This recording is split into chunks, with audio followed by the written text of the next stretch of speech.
সেদিন ক্লাস 10-এর এক মেয়ে আমাকে ইনবক্সে জিজ্ঞেস করলো, ভাইয়া আপনার প্রেমিকার নাম কি? আমি বললাম ওর নাম তরি। মেয়েটি বলল, খুব সুন্দর নাম, আপু কিসে পড়ে? আমি বললাম, আপু বলছো কেন? নিতুন তো তোমাদের ব্যাচমেটই, নাম ধরে বলতে পারো, সমস্যা নেই। মেয়েটি বলল, নিতুন কে?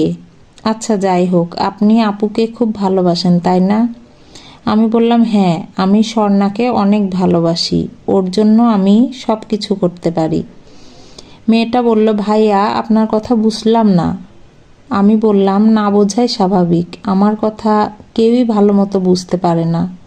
মারিয়ার সাথে এতদিনের সম্পর্ক, কিন্তু সেও আমার কথা ভালো মতো বোঝে না। মেয়েটা বলল, ভাইয়া আপনি এতজনের নাম নিচ্ছেন কেন? আপনার প্রেমিকা আসলে কয়জন? আমি বললাম, আমার প্রেমিকা একজনই, তার নাম অর্পা। মেয়েটা বলল, তাহলে তরি, নিতুন, স্বর্ণা, মারিয়া এরা কারা? আমি বললাম, এরা সবাই মিফতাহুলের বন্ধু। মেয়েটা বলল, মিফতাহুলটা আবার কে?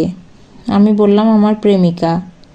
মেয়েটা আবার বিরক্ত হয়ে বলল, আপনার প্রেমিকার নামটা কি দয়া করে বলবেন নাকি বলবেন না? বললামই তো, আমার প্রেমিকার নাম তিথি।